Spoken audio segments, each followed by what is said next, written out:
નમસ્કાર તાલીમાર્થીઓ. કોર્સ 4 ગુજરાતી પ્રામાણ્ય પ્રથમ વર્ષ અને એકમ નંબર 2 ગુજરાતી ભાષાનો ઇતિહાસ અને સાહિત્ય સ્વરૂપો એનો ભાગ 1 રજૂ કરતા ચંદ્રકાંત સિગામિત. પ્રકરણ 2 ગુજરાતી ભાષાનો ઇતિહાસ અને સાહિત્ય સ્વરૂપ. આ એકમમાં આપણે જે ગુજરાતી ભાષા છે એનો વિકાસ યાત્રા જોવા માંગીએ છીએ. ગુજરાતી સાહિત્યની વિકાસ યાત્રામાં જે સંસ્કૃત છે, પ્રાકૃત, અપભ્રંશ અને પછી પ્રાદેશિક ગુજરાતી ભાષા એની ઉત્પત્તિ કઈ રીતે થઈ અને જે ગુજરાતી ભાષાના જે સાહિત્ય સ્વરૂપો છે, ગદ્ય અને પદ્ય સાહિત્ય સ્વરૂપો, એની વાત આપણે આ એકમમાં કરીશું. હવે ભાષાનો વિકાસ કઈ રીતે થયો તેની વાત આપણે કરીએ. ભાષાનો વિકાસ. ભાષા મનુષ્ય અને ઈશ્વર તરફથી મળેલ અનમોલ ભેટ છે. અન્ય પ્રાણીઓની તુલનામાં માણસે કુદરત તરફથી આ બક્ષિસને સારી રીતે વિકસાવી અને તેનો ઉત્તરોત્તર વિકાસ કર્યો છે. ભાષા એ ઈશ્વર તરફથી મનુષ્યને મળેલ અનમોલ ભેટ અહીં કહેવામાં આવી છે.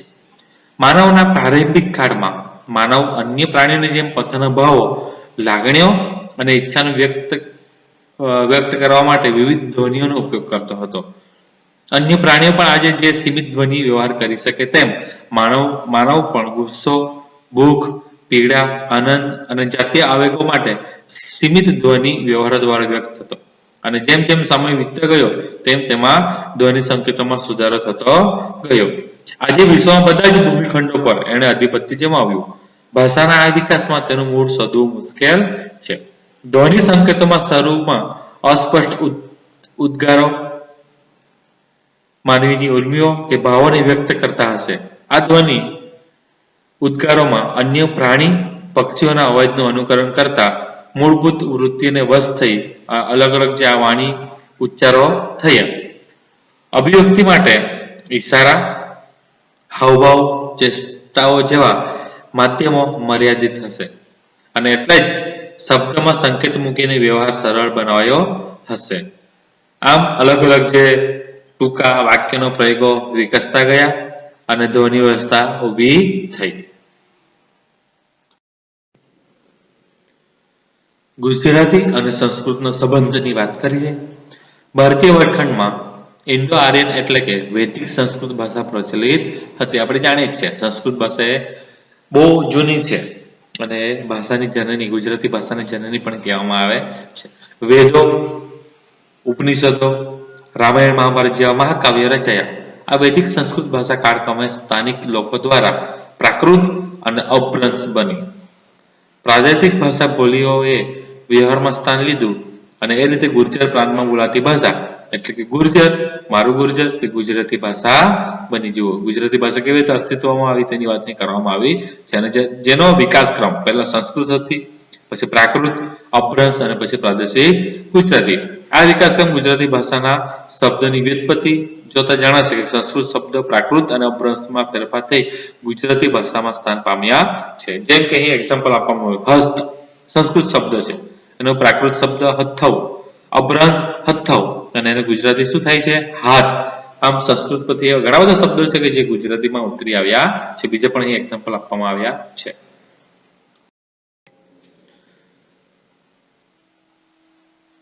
હવે ગુજરાતી જે ભાષા છે, જૂની ગુજરાતીથી અર્વાચીન ગુજરાતી સુધીની વિકાસ યાત્રા અહીં આપવામાં આવી છે. એટલે કે જૂની જે ગુજરાતી છે ત્યાંથી માંડીને અત્યાર સુધીની જે લેટેસ્ટ અર્વાચીન કહેવાય ત્યાં સુધીની જે ગુજરાતી ભાષા છે ત્યાં સુધીની વિકાસ યાત્રા અહીં વર્ણવવામાં આવી છે. તેનો અભ્યાસ તમે કરજો. પ્રાચીન સાહિત્ય અને તેની વિશેષતાઓ અને અસરોની વાત કરીએ. આપણે પ્રાચીન સાહિત્ય પહેલા જોઈશું. ગુજરાતી ભાષામાં મધ્યકાલીન ગુજરાતી સાહિત્ય પૂર્વ એટલે કે ઈસવીસન 1088 નું જે સાહિત્ય તેને પ્રાચીન ગુજરાતી સાહિત્ય તરીકે ઓળખવામાં આવે છે. એટલે જૂનું સાહિત્ય, પ્રાચીન. ટૂંકમાં ઈસવીસન 700 ની આસપાસ સંસ્કૃત, પ્રાકૃતની સાથે સાથે અપભ્રંશ સાહિત્ય રચનાઓ થઈ. ઈસવીસન 1250 સુધીની જૂની ગુજરાતી ગુર્જર ભાષા કહેવાય. તેને આપણે પ્રાચીન ગુજરાતી કે જૂની ગુજરાતી કહી શકીએ.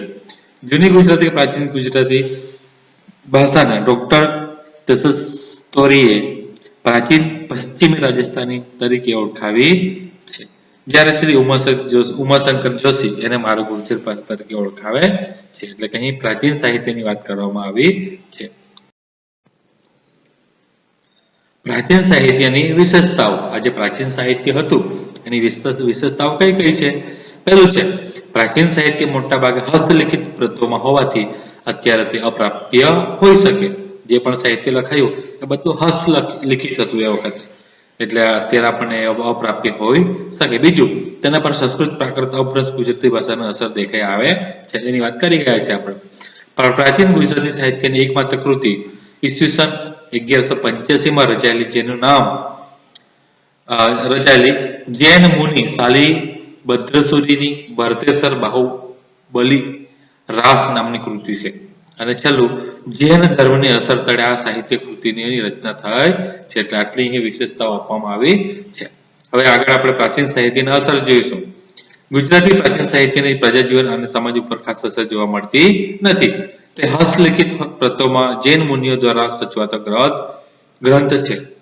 સામાન્ય પ્રજા અશિક્ષિત હોવાથી આ કૃતિની સમાજ ઉપર ખાસ અસર જોવા ન મળે એ સ્વાભાવિક છે. અને છેલ્લું છે, આ રચનાઓ સાહિત્યના અભ્યાસો અને વિદ્યાર્થીઓ માટે ઉપયોગી છે. આમ અહીં આપણે પ્રાચીન સાહિત્યની વિશેષતાઓ અને પ્રાચીન સાહિત્યની અસરની વાત કરી. મધ્યકાલીન ગુજરાતી સાહિત્ય, તેની વિશેષતાઓ અને અસરોની વાત કરીએ. મધ્યકાલીન સાહિત્ય ઈસવીસન 1407 માં ગુજરાતી સલ્તનત સ્વતંત્ર બને છે. દિલ્હી સાથેનો સંબંધ કપાઈ જાય છે. ઈસવીસન 1411 માં રાજધાની પાટણથી ખસીને અમદાવાદ આવે છે. ગુજરાત એ રીતે રાજસ્થાનથી અલગ પડવા લાગે છે. રાજપૂતો રાજ્ય દિલ્હીની નિકટ આવતા જાય છે અને એના પર એ પ્રાંતનો ભાષાકીય પ્રભાવ જોવા મળે છે. ઈસવીસન 1456 માં રચાયેલ કાનહદે પ્રબંધમાં ગુજરાતી રાજસ્થાની ભાષાની મિશ્ર અસરો જોવા મળે છે. પછી નરસિંહ, મીરાબાઈ, ભાલણ જેવા સંત કવિઓની રચના પણ આ સમયમાં પ્રાપ્ત થાય છે. તેમાં ક્યાંક ક્યાંક રાજસ્થાની ગુજરાતી અસર જોવા મળે છે. 17મા સૈકાથી પ્રજાતિ ગુજરાતી ભાષા મધ્યકાલીન ગુજરાતી સાહિત્ય તરીકે ઓળખવામાં આવે છે. તેમાં નરસિંહ મહેતાની આદ્ય કવિ તરીકે ગણના કરવામાં આવી છે. આમ અહીં મધ્યકાલીનની વાત કરવામાં આવી છે. મધ્યકાલીન ગુજરાતી સાહિત્ય. ઐતિહાસિક દ્રષ્ટિએ ગુજરાતી સાહિત્યનો મધ્યકાલ હેમચંદ્રાચાર્યના જન્મ ઈસવીસન 1088 થી દયારામના અવસાન સુધી ઈસવીસન 1852 સુધીનો કાળ ગણી શકાય. એટલે કે મધ્યકાલીન જે સમય છે 1088 થી 1852 સુધીનો કાળ. મધ્યકાલીન ગુજરાતી સાહિત્ય નીચે મુજબ 3 ભાગમાં વહેંચી શકાય. બે ગુણમાં આવું પૂછાય તો તમારે યાદ રાખવાનું કે મધ્યકાલીન ગુજરાતી સાહિત્યના 3 ભાગમાં વહેંચી શકાય છે. પેલું હેમયુગ ઈસવીસન 12મી સદીથી 14મી સદી સુધીનો અંત સુધી, નરસિંહ યુગ ઈસવીસન 15મી સદીથી 16મી સદીના અંત સુધી, અને ત્રીજું છે પ્રેમાનંદ યુગ ઈસવીસન 17મી સદીથી ઈસવીસન 1852 સુધીનો સમયગાળો. મધ્યકાલીન ગુજરાતી સાહિત્યની વિશેષતાઓની વાત કરીએ. પેલું છે મધ્યકાલીન ગુજરાતી સાહિત્ય મોટા ભાગે પદ્ય સ્વરૂપમાં ખેડાયું છે. એટલે જેટલું પણ સાહિત્ય છે મોસ્ટ ઓફલી વધારે એ પદ્ય સ્વરૂપમાં લખાયું છે. મધ્યકાલીન ગુજરાતી સાહિત્યમાં ભક્તિરસ અને પ્રકૃતિ વર્ણન જોવા મળે છે. ભક્તિરસની વાત કરવામાં આવે છે જેટલા પણ સાહિત્ય છે એમાં, પ્રકૃતિનું વર્ણન કરવામાં આવ્યું છે. મધ્યકાલીન ગુજરાતી સાહિત્યમાં પદ્યમાં વિવિધતા સભર સાહિત્ય રચાયું છે. જો પદ્ય આપણે જોઈએ કે પદ્ય સ્વરૂપ વધારે છે, જેમ કે અને એમાં પણ વિવિધતા સભર વધારે જોવા મળે છે. જેમ કે રાસ, ફાગ, બારમાસા, છંદ, પદ, પ્રબાત્યા, છપ્પા, પદ્ય, વાર્તા, આખ્યાન, કાફી, દોડ, ચાપખા અને ગરબા જેવા વિવિધ પદ્ય પ્રકારો મધ્યકાલીન સાહિત્યમાં લખાયા છે. આગળ છે સાહિત્ય ગુણવાળું ગદ્ય. સૌપ્રથમ જૈન સાધુ તરુણ પ્રભુ સુરીની ઈસવીસન 1355 માં લખાયેલા ઉપદેશ કથાઓમાં જોવા મળે છે. એટલે ગદ્ય પણ એક લખવામાં આવ્યું તેની વાત કરવામાં આવી છે. મધ્યકાલીન ગુજરાતી સાહિત્ય સ્વરૂપમાં પૃથ્વીચંદ્ર ચરિત્ર ગદ્ય સ્વરૂપોમાં સંતો દ્વારા લખાયેલ ગુરુ શિષ્ય સંવાદો, અને સહજાનંદ સ્વામીના વચનામૃત એ ગદ્ય સ્વરૂપોના દ્રષ્ટાંતો છે. અને છેલ્લી વિશેષતા છે મધ્યકાલીન ગુજરાતી સ્વરૂપમાં નરસિંહ ભાલણથી દયારામ સુધીના સાહિત્યકારોનો સમાવેશ થાય છે. મધ્યકાલીન ગુજરાતી સાહિત્યની અસરો. મધ્યકાલીન ગુજરાતી સાહિત્યની પદ્ય રચનાઓ મોટે ભાગે જ્ઞાન, વૈરાગ્ય અને ભક્તિના રંગે રંગાયેલી જોવા મળે છે. વાત કરી ગયા છે આપણે કૃષ્ણ પ્રેમ, વિરહના કાવ્ય, શ્રી કૃષ્ણ અને ગોપી કે રાધાને કેન્દ્રમાં રાખીને કૃતિઓની રચના કરવામાં આવી છે. આખ્યાન કાવ્ય દીર્ઘ સ્વરૂપે અધર્મનાશ અને ધર્મનો જય દ્વારા પ્રજામાં નીતિ, ધર્મ અને સેવાના ગુણો પ્રતિબિંબિત કરે છે. વિદેશી હુમલાખોરો અને આક્રમણ સામે અંધાધૂંધીમાં પ્રજાને ધર્મ જાળવવા અને ટકાઈ રાખવા માટે વીરરસના કાવ્યો, આખ્યાનો નવજાગૃતિનું કામ કરે છે. અને છેલ્લું છે ગામડામાં વસતા અશિક્ષિત અને સંપ્રદાન સમાજમાં આખ્યાન કથાઓ, પદ્ય વાર્તાઓ જ્ઞાન સાથે મનોરંજનનું કામ કરે છે. આમ અહીંયા જે મધ્યકાલીન ગુજરાતી સાહિત્ય છે તેની અસરો અહીં વર્ણવવામાં આવી છે. અને બેનો બીજું પણ એક તમારે ખાસ ધ્યાનમાં રાખવાનું છે, આપણી જે મોડ્યુલ ચોપડી છે તેમાં મધ્યકાલીન ગુજરાતી સાહિત્યકારો અને તેમની કૃતિઓનું એક કોષ્ટક લિસ્ટ પણ આપવામાં આવ્યું છે, જેને મેં અહીં લીધું નથી. તો તમારે એનો અભ્યાસ તમારી જાતે કરી લેવો. અહીં ક્રમ આપવામાં આવ્યો છે, સમયગાળો આપવામાં આવ્યો છે, સાહિત્યકારનું નામ આપવામાં આવ્યું છે અને એની કૃતિ પણ આપવામાં આવી છે. તમારી ચોપડીમાં ધ્યાનથી જોવો અને એનો અભ્યાસ તમારે કરી લેવો.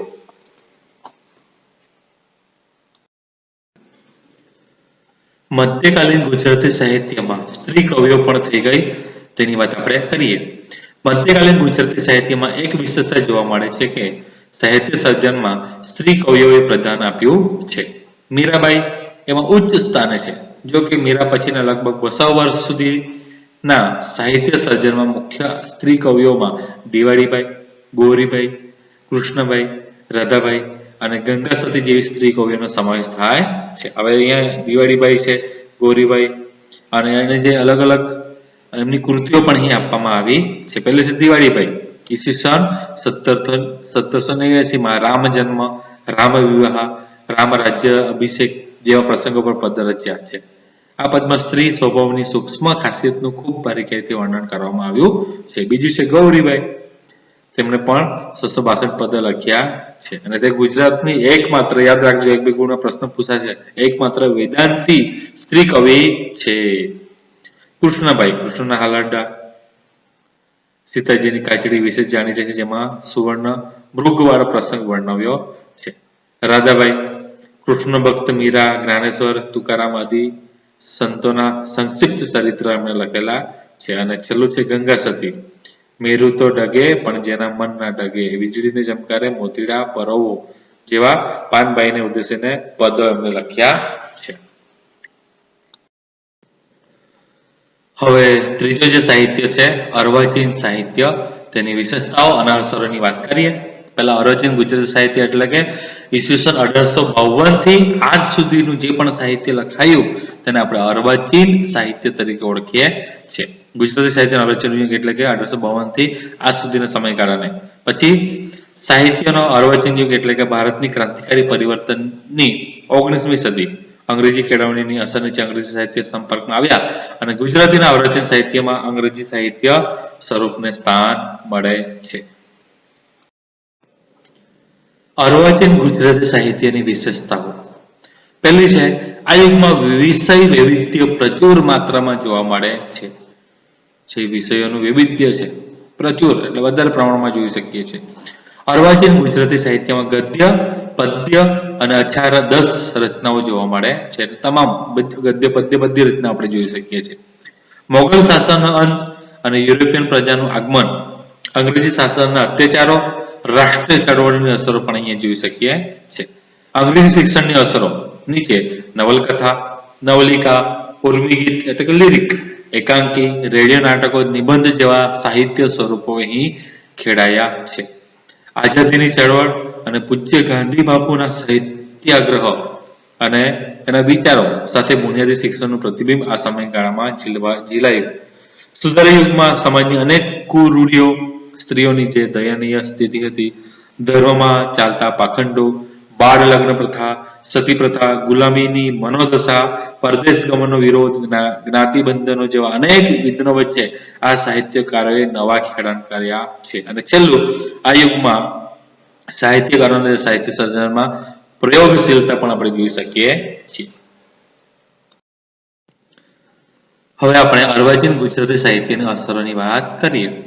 અર્વાચીન ગુજરાતી સાહિત્ય શરૂઆતમાં સુધારાયુગના સાહિત્યકારોના રીતસરનો ઉગ્ર પ્રકોપ એમના સર્જનમાં જોવા મળે છે. એનો જે પ્રકોપ છે તેની વાત કરવામાં આવી છે. સમાજમાં ચાલતી બધીઓ, કુરૂડીઓ, અંધશ્રદ્ધામાંથી સમાજને નવા યુગ તરફ લઈ જવાના પ્રયાસો અહીં થયા છે. આ સમયના સર્જકોએ પોતાના જીવનમાં પણ આ સંઘર્ષ સહન કરવા પડ્યા અને તેનું પ્રતિબિંબ એમના સાહિત્યમાં આપણે જોઈ શકીએ છીએ. પંડિત યુગમાં તેના નામ પ્રમાણે પ્રભાવશાળી વિદ્વાનો, ઉચ્ચ જીવન મૂલ્યવાળા સર્જકો જેવા કે ગોવર્ધન રામ, મણિલાલ અને નરસિંહરાવ જેવા સમર્થ સાહિત્યકારો મળ્યા. આ સાહિત્યકારો યુનિવર્સિટી શિક્ષણ મેળવેલ અને અંગ્રેજી શિક્ષણના તેમજ દુનિયામાં ચાલતી શાસન પ્રણાલીઓના અભ્યાસો હોવાથી તેમના સર્જનમાં તેની અસર દેખાઈ આવે છે. આ સાહિત્ય માનવ જીવનને કેન્દ્રમાં રાખીને બધું રચના કરવામાં આવી છે. કોંગ્રેસની સ્થાપના, સ્થાનિક જે ચળવળો છે, રાજકીય પ્રવૃત્તિઓ, રામકૃષ્ણ પરમહંસ અને વિવેકાનંદનો નૂતન હિન્દુ ધર્મ પ્રબોધ, શ્રી અરવિંદ, માતાજી અને ગુરુદેવ રવિન્દ્રનાથ ટાગોરની અસરો આ સાહિત્યકારોના સર્જનમાં આપણે જોઈ શકીએ છીએ. ગાંધી વિચારો અને ગાંધીજીની ઉદાત્ત ભાવનાની અસર પણ આપણે જોઈ શકીએ છીએ.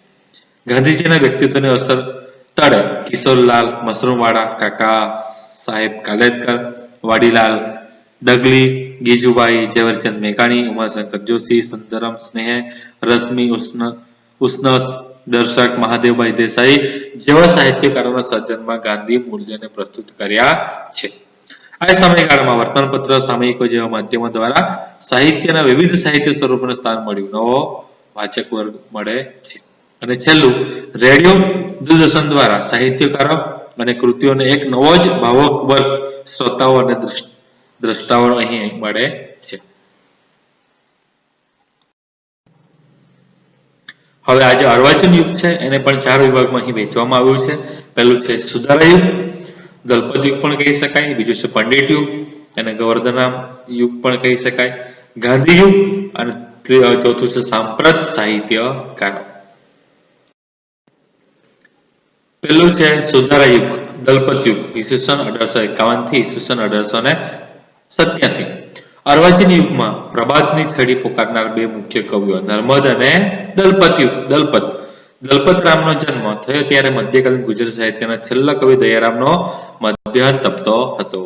દલપત રામે પ્રથમ કૃતિ બાપાની પિંપર લખી નવયુગનો સંદેશો લઈને હુન્નર ખાનની ચડાઈનું પદ્ય વ્યાખ્યાન અપાઈ ગયું હતું.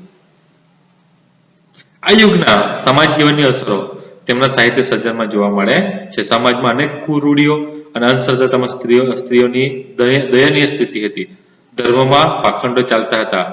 બનતી જતી કુટુંબ વ્યવસ્થા, બાળ લગ્ન, શિક્ષણ પ્રથા, વેપાર ઉદ્યોગ, શ્રમનું આથમતું ગૌરવ, ગુલામીની માનસ, પરદેશ ગમનનો વિરોધ, જ્ઞાતિબંધનો જેવા અનેક પ્રશ્નો સામે નવતર જીવન તરફ આકર્ષતી અંગ્રેજી કેળવણી પરિણામે સર્જકોમાં આ પરિબળોનો સર્જનમાં પડઘો પડ્યો. આ બધી બાબતોનું આપણે સુધાર યુગમાં આ પડઘો જે પડે છે તે આપણે જોઈ શકીએ છીએ.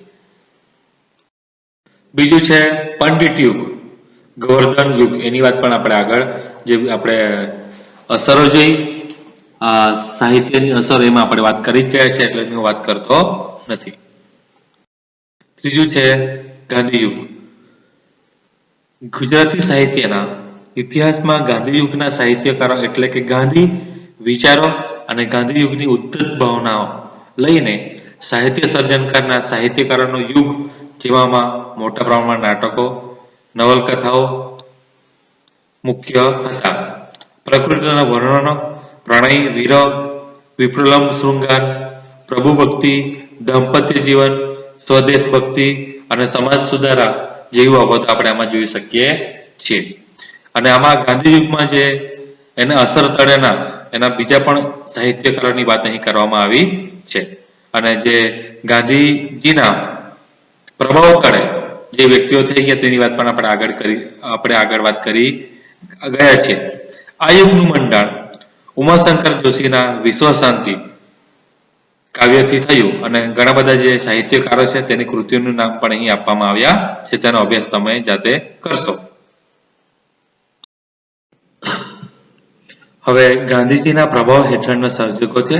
અહીં આખું લિસ્ટ આપવામાં આવ્યું છે. એની વાત પણ આપણે આગળ કરી ગયા છે. તમે જાતે એનો અભ્યાસ કરશો. હવે જે છેલ્લું છે સાંપ્રત સાહિત્યકારો. એમાં અલગ અલગ સાહિત્યકારોની વાત કરવામાં આવી છે. પેલું છે રાજેન્દ્ર શાહ. ઈસવીસન 1913 થી ઈસવીસન 2010 સુધીનો એનો સમયગાળો છે અને એના જે કાવ્ય સંગ્રહ છે તે અહીં આપવામાં આવ્યા છે. એને જે એવોર્ડ આપવામાં આવ્યો છે તે પણ અહીં નામ એનું આપવામાં આવ્યું છે. એનો અભ્યાસ તમે કરશો. બીજું છે બાલમુકુંદ દવે. ઈસવીસન 1916 થી ઈસવીસન 1993 એના કાવ્ય સંગ્રહ નીચે આપવામાં આવ્યા છે. ત્રીજું શ્રી ફકીર મોહમ્મદ ગુલામ નબી મંસૂરી અને એનું બીજું નામ છે આદિલ. એક ગઝલકાર છે અને ગઝલકારમાં જે કાવ્ય સંગ્રહ છે તેનું લિસ્ટ પણ અહીં નીચે આપવામાં આવ્યું છે. ચોથું જે સાહિત્યકાર છે અમૃતલાલ લાલજીભાઈ ભટ્ટ ઘાયલ અને એની જે અલગ અલગ કૃતિઓ છે તેના નામો પણ આપવામાં આવ્યા છે. પાંચમું છે રઘુવીરભાઈ દલસિંહ ચૌધરી. ઈસવીસન 1938 એની કૃતિઓના નામ પણ અહીં આપવામાં આવ્યા છે. છઠ્ઠું છે ચિનુમોદી. સાતમું રતિલાલ મોહનલાલ બોરીસાગર. 8 અબ્દુલ કરીમ દહીવાલા. 9મું કુંદનિકા કાપડિયા. 10મું છે વિનોદ જસવંતલાલ ભટ્ટ. એની અલગ અલગ કૃતિઓ અહીં આપવામાં આવી જ છે. તેનો અભ્યાસ તમે જાતે કરશો.